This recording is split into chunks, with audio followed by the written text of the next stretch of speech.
और मुंबई से जुड़ रहे हैं हमारे संवाददाता योगेश शीतल। योगेश, एक बड़ा सवाल ये है कि अगर भाजपा को बहुमत मिल जाता महाराष्ट्र में तब तो सारी बहस खत्म हो जाएगी, लेकिन अगर कुछ सीटें रह जाती हैं तो फिर किंग मेकर की भूमिका में कौन होगा? शिवसेना या एनसीपी या फिर निर्दलीय?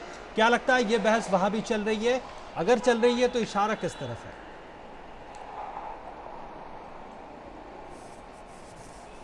देखिए ओपी, चौतरफा मुकाबला हुआ था, हम लोगों ने देखा था। इससे पहले कि मैं आपको जो सवाल आपने किया है उसका जवाब दूं, एक चीज़ मैं यहाँ पे जरूर बताना चाहूँगा कि जिस तरह से हमने लोकसभा में देखा था, जो 6 सीटें थी, चाहे वो पूनम महाजन हो, चाहे वो गोपाल सेठी हो, गजानन कीर्तिकार हो, राहुल चेवाले हो, या जो कुल मिला के किट सोमैया को ले लीजिए, जो 6 सीटें थी मुंबई की, वो पूरी तरह बीजेपी और शिवसेना के खाते में गई थी।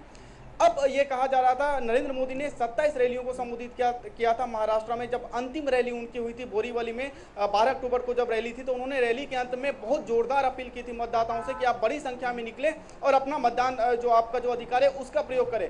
अब जब मैंडेट आने वाला है तो इसमें दो बातें हैं। पहला, जैसा कि आपने कहा कि किंग मेकर में किसकी भूमिका होगी, किंग मेकर में स्पष्ट रूप से निर्दलीय की भूमिका होगी, क्योंकि एनसीपी का बयान आज ही आया है कि एनसीपी जो है वो किंग मेकर की भूमिका में आएगी। लेकिन उसके बाद जब शाम में 4 बजे प्रेस वार्ता हुई है बीजेपी की, तो उसमें स्पष्ट कर दिया गया है कि बीजेपी एनसीपी के साथ नहीं जा रही है। ऐसी स्थिति में निश्चित तौर पे जो निर्दलीय होंगे उन पे अब पूरा दारोमदार होगा कि जो महाराष्ट्र की सत्ता है, जो महाराष्ट्र में जो सत्ता परिवर्तन जो जैसा कि सर्वे में दिखाया जा रहा है वो होगा, तो इसमें निश्चित तौर पर निर्दलीय की निर्णायक भूमिका होगी। ओपी, ठीक है योगेश, आप हमारे साथ बने रहिए। शेखर जी, इस पे क्या आप टिप्पणी करना चाहेंगे? एनसीपी, कांग्रेस, भाजपा या शिवसेना, इस पे? देखिए, एक तो कॉमन चीज़ हम देख रहे हैं एग्जिट पोल में कि कोई भी ये नहीं कह रहा है कि जो कोalition पार्टनर्स रहे अभी एनसीपी या कांग्रेस, उनकी कोई ज़्यादा कोई फाइट बैक करने की ताकत है, ये कोई नहीं कह रहा है। ठीक है। और दूसरी चीज़ जो है, शिवसेना और एमएनएस दोनों में अगर आप देखेंगे, शिवसेना आगे है लेकिन बीजेपी के बाद, ये भी एक कॉमन सब में ये आ रहा है आपको। ठीक है। और तीसरी बात जो है, सवाल ये जो एग्जिट पोल में फर्क यही है कि एक या दो कह रहे हैं कि उनकी बड़ा कंफर्टेबल मेजॉरिटी होगी, और कुछ कह रहे हैं कि सहयोगी की जरूरत, कुछ ना कुछ कमी रह जाएगी। तो इसीलिए एक तो वो सिंगल लार्जेस्ट की पार्टी के रूप में आएंगे, इसमें तो कहीं भी आपको डाउट नहीं है, वो महाराष्ट्र हो या हरियाणा में। लेकिन सवाल है, जो बड़ा सवाल होगा कि अगर इनकी संख्या कम पड़ती है, यानी 145 से कम है, तो उसकी क्या समीकरण बनेगी, किससे करेंगे? क्या शिवसेना इतना कैंपेन के समय जिस तरह की बयानबाजी हुई है उसके बाद क्या दिखा रही थी, वो कैसे फिर वापस आके कैसे करेंगे? ठीक है। और शरद पवार की पार्टी जो है एनसीपी, इस बार जिस तरह चैलेंज फेस किए, मुझे नहीं लगता पिछले 10 साल में इस तरह क्योंकि बारामती जैसे कॉन्स्टिट्यूंसी में कोई बड़ा नेता कभी शरद पवार के पार्टी के खिलाफ या उनके खिलाफ कभी कैंपेन हुआ। लास्ट कैंपेन की बात की जा रही है जब इंदिरा जी प्रधानमंत्री थे, वो गए थे। ठीक है। तो उसके बाद इस तरह कैंपेन हो रहा है, तो एनसीपी का क्या बनेगा? क्योंकि ये तीन पार्टीज में मानता हूं कि फ्यूचर बड़ा प्रश्न चिन्ह लगा है। एक है शिवसेना, दूसरा एमएनएस और तीसरा एनसीपी। और कांग्रेस का भी बड़ा सवाल आएगा, क्योंकि जिस तरह पृथ्वीराज चौहान की स्टेटमेंट्स को लेकर जो कल भी उन्होंने इंटरव्यू दिए, जी बिल्कुल, तो ये सारे चीजें इन पार्टीज की क्या फ्यूचर रहे, क्योंकि मुझे लगता है इस चुनाव के बाद भी बीजेपी का वहां कोई ज्यादा प्रॉब्लम नहीं होगा। ठीक है, ठीक है, बिल्कुल।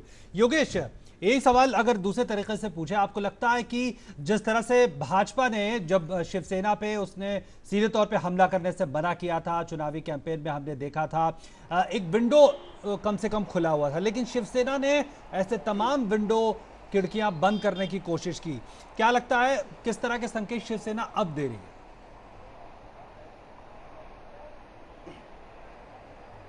देखिए, इसमें एक चीज़ है मनोवैज्ञानिक प्रभाव, क्योंकि जिस तरह से गठबंधन टूटते हमने देखा था, जो दो सबसे बड़े गठबंधन थे महाराष्ट्र में, चाहे वो बीजेपी शिवसेना का हो, चाहे वो कांग्रेस एनसीपी का हो, वो जिस तरह से टूटा था, उस दिन कई लोगों से हमने बात की थी।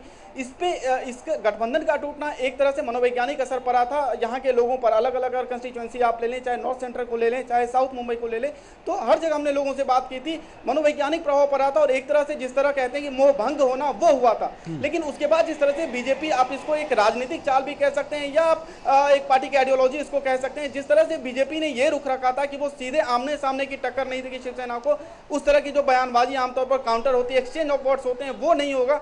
इसका सबसे ज्यादा फायदा भारतीय जनता पार्टी को मिला है, क्योंकि जिस तरह से शिवसेना का हमने अंतिम समय में देखा, सामना में जिस तरह के लेख प्रकाशित हुए थे जिसकी कई जगह आलोचना की गई, इसका सीधा सा नकारात्मक प्रभाव लोगों पे पड़ा। और निश्चित तौर पे एक जिसको बोलते हैं कि एक वर्ग ऐसा था मतदाताओं के बीच में जो बीजेपी की तरफ एट द 11th आवर में अंतिम समय में शिफ्ट हुआ। निश्चित तौर पे जो अभी जो सर्वे के जो परिणाम आ रहे हैं वो इससे कहीं ना कहीं प्रेरित हैं, क्योंकि इसकी कोई खास वजह नहीं थी शिवसेना की। शिवसेना यहाँ की पार्टी है, लेकिन उसके बावजूद जो गलती शिवसेना से हुई या कथित रूप से आप कह सकते हैं जो गलती हुई, उसका कहीं ना कहीं फायदा भारतीय जनता पार्टी को मिला है। बिल्कुल, काफी रोचक बात कि आखिरी समय में जो वोट शिफ्ट हुआ है, क्या वो शिवसेना के एग्रेशन, वो जो आक्रामकता थी, उसका क्या कोई कारण इस तरह का रहा है? इस पर भी हम चर्चा करेंगे और चर्चा करेंगे कि जो कैंपेन जिस तरह से चला, क्या क्या खास बातें थी, इस पर भी बात करेंगे। रुक रहे हैं एक छोटे से ब्रेक के लिए।